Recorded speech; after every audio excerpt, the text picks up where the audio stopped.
Just talk about going to the land of the flower flag, and my countenance fills with happiness. Not without hard work were 1,000 pieces of gold dug up and gathered together. There were words of farewell to the parents, but the throat choked up first. There were many feelings, many tears flowing, face to face when parting with the wife. Waves big as mountains often astonished this traveler. With laws harsh as tigers, I had a taste of all the barbarities. Do not forget this day when you land ashore.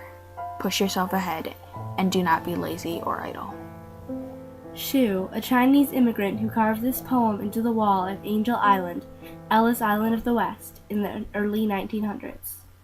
Closing the Golden Gate, the Chinese Exclusion Act of 1882 violated the rights of Chinese immigrants for over half a century.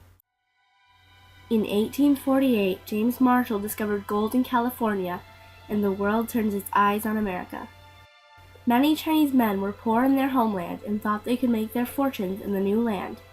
In the early days of the gold rush, Chinese immigration soared.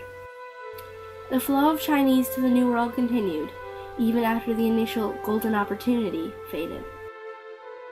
In the year 1880, there were around 100,000 Chinese in the U.S. Even without the easy fortune of gold, many Chinese opened laundry businesses or other businesses to sell goods, and the Chinese had a reputation as hard workers. The Chinese would do excellent work and for a fraction of the pay that a white citizen would demand. Many employers wanted to hire Chinese as cheap labor, and unlike white workers, the Chinese would not leave the job as soon as they had a few dollars, but they would stay and continue to work diligently and possibly get promoted. This made white laborers nervous, and they began to form anti-Chinese opinions. In actuality, the Chinese posed little to no threat at all.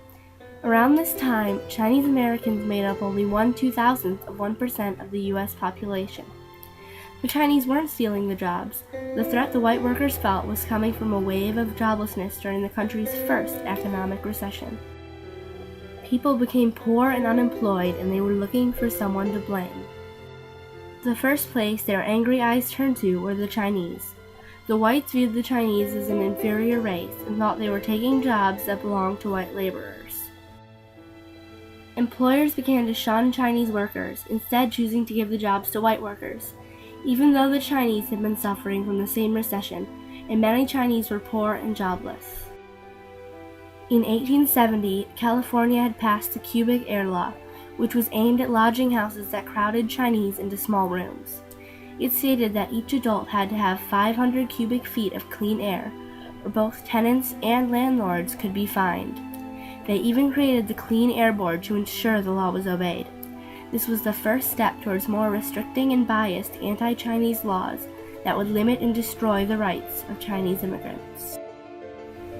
In 1873, California passed the Sidewalk Ordinance, which prevented people from using poles to carry goods on city sidewalks. The purpose of this was to discourage Chinese traders who carried their merchandise this way. That same year, California passed the Laundry Ordinance, which demanded fees from anyone who carried laundry when delivering it instead of using a wagon. This ordinance was aimed at Chinese laundry businesses, where the Chinese would often carry laundry door to door for their clients. Both the Sidewalk Ordinance and the Laundry Ordinance were bills of prevention, aimed at discouraging Chinese immigrants from owning a business.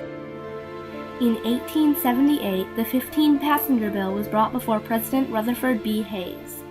It stated that one ship could only bring 15 Chinese immigrants at a time, but it was vetoed on March 1, 1879, as a violation of the Burlingame Treaty, passed in 1868 between the U.S. and China, allowing citizens of both countries to travel back and forth and stay as long as they wished. President Chester A. Arthur initially vetoed a bill that would ban Chinese laborers from entering the U.S. for 20 years, but in 1882 he signed the Chinese Exclusion Act, which banned all Chinese laborers from entering the U.S. for 10 years.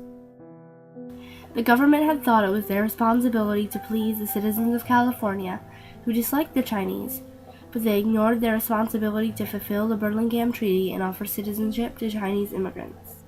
The year before the Chinese Exclusion Act was enacted, 40,000 Chinese entered the U.S., but the next year only 23 were allowed in. The Chinese Exclusion Act only banned laborers from entering the U.S., but merchants, students, teachers, and tourists were still allowed in. The Chinese Exclusion Act was an obvious violation of the Burlingame Treaty, but it was not repealed. In fact, after 10 years passed, it was renewed with the Geary Act. Not only did the Geary Act extend the exclusion of Chinese laborers for 10 more years, it removed even more of the rights of the Chinese. The attitudes underlying the exclusion laws also restricted their kinds of opportunities, what kinds of work they could do, where they could live, their ability to have certain legal rights. It also meant that most of them were here without their families. The Geary Act denied bail to Chinese in certain cases, and it gave Chinese 1 year to apply for a residence certificate. The Chinese Exclusion Act and the following Geary Act was the first time a single group of people were not allowed to immigrate to the U.S. But there was more to come. In 1893, the McCreary Act was passed, which amended the time period to apply for a residence certificate to 6 months, and redefined laborers to include merchants, laundry owners, miners, and fishermen. Also, the Scott Act was passed, which barred re-entry for Chinese who had left the U.S., even if they had been legal residents. Chinese Americans on a visit to the homeland were now stranded, and men planning on collecting their families were banned from leaving to get them and returning. Even long-time residents who chose to remain in the United States were required to carry certificates of eligibility to remain in the U.S. Without these certificates, they faced the risk of being deported. However, some Chinese looked to find ways around the stringent immigration laws, namely the creation of hundreds of paper sons and daughters. A family back in China could pay a fee to have a Chinese American list them as relatives, and when the Chinese family arrived on a ship to the U.S., they would be admitted as a family, but they were only family on paper, hence the name paper sons. However, this practice was difficult because of stringent interviewing that was meant to eliminate false family members from entering the country. Immigration officials would ask difficult questions about the family to the immigrant about to enter the U.S., and compare their answers to the answers of the Chinese American part of the family. If the answers varied enough, the new immigrant would be detained and likely deported back to China. The immigration officials had no guidelines on what questions to ask, and sometimes even the legitimate members of a family had varying answers. Due to the fact that a Chinese American who had been residing in the U.S. for several years often remembered different things about their home village than a new immigrant who had just left home weeks before. For 61 years, the Chinese immigrants were denied of their basic rights, and the Chinese Exclusion Act was not repealed until 1943. Many Chinese maintained their false family histories all the way up to the repeal, and their last names were often false. Many Chinese Americans who were children of generations of illegal Chinese immigrants who had forged their history did not discover their true family history until years later. During the years of the Chinese Exclusion Act, the rights of the Chinese were consistently ignored by the government. The government felt it was their responsibility to do something drastic to combat the sudden wave of joblessness and a poor economy, and their solution was to listen to the anti-Chinese fearmongers in the West, and that became the birth of the first discriminatory immigration legislation aimed at one specific race. The denial of the rights of the Chinese was the first step down a risky path, and more discriminatory laws would follow against people of many races, but notably the internment camps for Japanese Americans during World War II and the Jim Crow laws discriminating against African Americans. Well, it's foundational. It's the foundations of immigration restriction in terms of our rationales, and then also how we justify discriminating against certain groups, and then also in practice the institutions and the bureaucracies.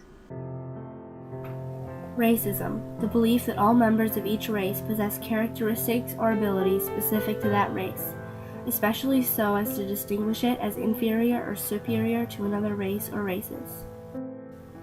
It causes people to forget the rights others have and to misuse their own.